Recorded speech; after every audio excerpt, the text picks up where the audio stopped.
તો હવારના પોરમાં શું થયું વિશુ દીદી? ગોળો ફૂટી ગયો, હાથમાંથી લઈ હતો. જો અવડો મોટો ક્રેક આવી ગયો. તો હેલો મિત્રો, જય માતાજી, કેમ છે બધાને? તમારું નવા બ્લોગમાં સ્વાગત છે. તો અત્યારે ગોળો તૂટી ગયો છે, તો તે લેવા જઈએ છીએ હું અને મારા મમ્મી. સીધ જાઉં મમ્મી, ગોળો લેવા જઈએ. હવારના પોરમાં ફોયડો છે. તો મિત્રો અત્યારે ગોળો લેવા આવ્યા છીએ. મમ્મી જોવા ગઈ છે. અને અહીંયા કુંડા પણ બહુ મસ્ત છે. એટલા બધા કુંડા છે, બહુ મસ્ત છે. આ બધા ગોરાઓ છે.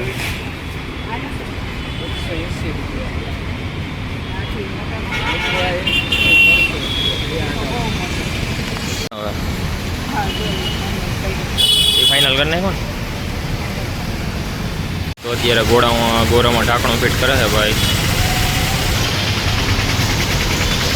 પેલા આ ગોરો જોયો, પછી આમાંથી ઘણા જોયા અને ફાઇનલ સિલેક્શન હવે કરી લીધું છે. જે આ ભાઈ ગોરામાં હવે ઢાંકણું ફિટિંગ કરે છે અને માવડી જોયા રાખે છે.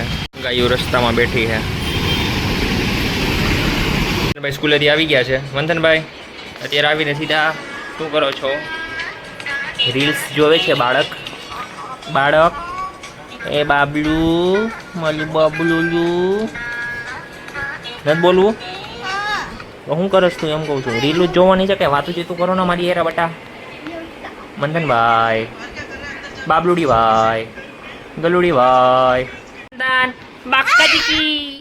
બાકાજી કી બાપુ, બાકાજી કી કા આવીને સીધા કપડાં બદલાવા નથી થતા, ડાયરેક્ટ મોબાઈલ જ જોવાનો થાય છે બટા. હે આવીને ડાયરેક્ટ મોબાઈલ જ જોવાનો થાય છે, કપડાં બદલાવા નથી થતા બટા. જોવો છો ને મિત્રો, આ બાળક ધોતિયું પહેરીને.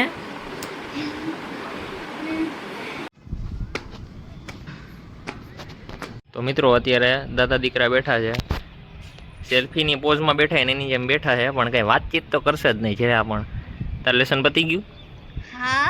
કેવો ડાયો થઈ ગયો? હમણાં શૂટિંગ બંધ કરો ને એટલે કેવો ખોટું બોલે છે. લેસન અડધું કર્યું ને અડધું નથી કર્યું ને રાયડું એની મમ્મી નખાઈને લેસન કરે છે આ છોકરો. હે હા.